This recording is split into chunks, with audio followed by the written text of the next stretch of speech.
एक बार की बात है। गौतम बुद्ध अपने शिष्यों के साथ एक गांव से दूर किसी बड़े नगर की तरफ जा रहे थे। गर्मी के दिन थे और रास्ता भी बहुत लंबा था। गौतम बुद्ध अपने शिष्यों सहित बहुत देर से चल रहे थे, जिस वजह से उन्हें बहुत प्यास लग रही थी। वहाँ से कुछ ही दूरी पर बरगद के वृक्ष की एक घनी छांव थी।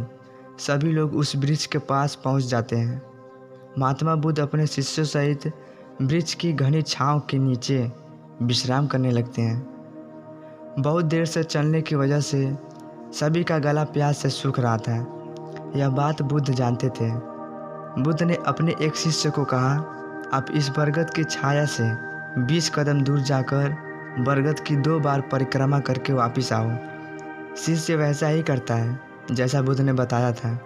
परिक्रमा के बाद जब शिष्य महात्मा बुद्ध के पास आता है तो बुद्ध बोले कि क्या आपको किसी ठंडी हवा का अनुभव हुआ? शिष्य बोला, हाँ महात्मा बुद्ध, उस उत्तर दिशा की तरफ से मुझे कुछ ठंडी हवा की अनुभव हुआ था।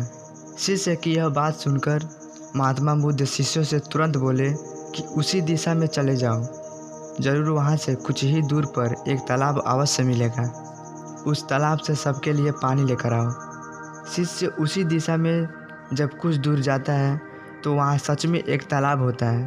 तालाब देख शिष्य बहुत प्रसन्न होता है और तालाब के निकट जाकर जैसे ही तालाब से पानी भरने वाला होता है तभी शिष्य की नज़र वहाँ दूर तालाब में कपड़े धो रही कुछ स्त्रियों पर पड़ जाती है। यह देख शिष्य मन में ही सोचता है कि यह पानी तो गंदा हो गया, लेकिन जब शिष्य ध्यान से तालाब के पानी को देखता है इतने में 2 बैलगाड़ी जोर से तालाब के किनारे से होती हुई निकल जाती है। बैलगाड़ी के पहिए तालाब की मिट्टी के ऊपर इतनी जोर से निकलते हैं कि तालाब के नीचे बैठी हुई सारी मिट्टी तालाब के ऊपर आ जाती है, जिस वजह से तालाब का बचा हुआ पानी भी गंदा हो जाता है। यह देख शिष्य बिना पानी लिए महात्मा बुद्ध के पास वापस चला जाता है। शिष्य बड़े ही निराश भाव से महात्मा बुद्ध को सब बात बताता है। शिष्य की बातें सुन सभी शिष्य बोलते हैं कि हमें तुरंत यहाँ से निकलना चाहिए, किसी दूसरे जगह पानी की खोज करनी चाहिए, वरना प्यास के मारे जान निकल जाएगी। इधर महात्मा बुद्ध सभी को शांत होने के लिए कहते हैं और बोलते हैं कि धीरज रखो, कुछ देर यहीं बैठो, उचित समय आने तक संयम बनाए रखो। सभी महात्मा बुद्ध की बात सुनकर शांत हो जाते हैं और वहीं बैठ जाते हैं। कुछ समय बीत जाने के बाद महात्मा बुद्ध फिर से अपने शिष्य को उसी तालाब से पानी लाने के लिए कहते हैं जिस तालाब में वो पहले ही जा चुका था। शिष्य बिना कोई सवाल किए उसी तालाब से पानी लेने के लिए चला जाता है। तालाब की हालत देख शिष्य को यकीन नहीं होता है। तालाब का पानी पूरी तरह से साफ हो चुका था। यह देख शिष्य बहुत खुश होता है और पानी भरकर महात्मा बुद्ध के पास जाता है। सभी पानी पीकर अपनी प्यास बुझाते हैं, लेकिन अभी भी सबके मन में ये एक सवाल था कि आखिर यह चमत्कार हुआ कैसे। तालाब का पानी तो गंदा था। उन्हें लगा कि ज़रूर ये बुद्ध की शक्ति है। इनमें से एक शिष्य यह सवाल महात्मा बुद्ध से पूछ ही लिया कि यह चमत्कार आपने कैसे किया। शिष्य का जवाब देते हुए महात्मा बुद्ध बोले कि यह कोई चमत्कार नहीं है, यह आपके सब्र का फल है। जितनी देर हम सब लोगों ने सब्र किया उतनी देर तक तालाब के पानी के ऊपर तैर रहे सभी गंदे तत्व और मिट्टी तालाब के पानी के नीचे बैठ रहे थे।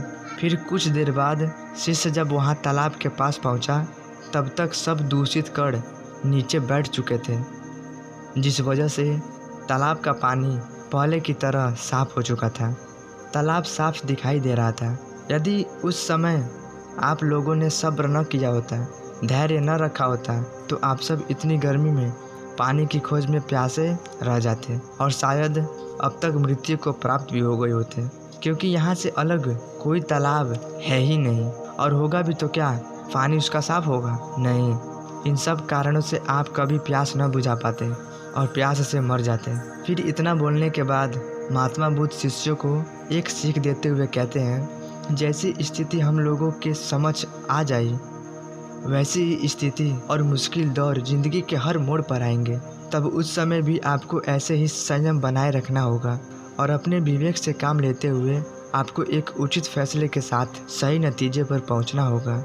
हर मुश्किल दौर में सब्र रखते हुए ऐसे ही शांत मन से ही कोई फैसला लेना चाहिए जिसका आपके और दूसरों के लिए अच्छा हो, क्योंकि ऐसी स्थिति में लोग अक्सर गुस्से में आकर अपना सब्र खो देते हैं और गुस्से तथा जल्दबाजी में गलत काम और फैसला कर बैठते हैं, जिसका बुरा परिणाम भविष्य में देखने के लिए मिलता है, जिसमें खुद का नुकसान अधिक होता है। कुछ परिस्थिति जीवन में ऐसी होती हैं जहां हमें सब्र बनाए रखते हुए उचित समय का इंतज़ार करना होता है, लेकिन लोग अक्सर यहीं पर अपना सब्र खो देते हैं और उचित समय आने का इंतज़ार नहीं करते हैं, जिस वजह से उनको आगे चलकर दुख और मुश्किलों का सामना करना पड़ता है। हमारे द्वारा लिया गया आज का फैसला हमारे आने वाले कल की खुशी और दुखी को निश्चित करता है। दोस्तों, वीडियो अगर थोड़ा सा भी अच्छा लगा हो तो प्लीज़ लाइक कीजिए और चैनल को सब्सक्राइब कीजिए ऐसे ही वीडियो देखने के लिए।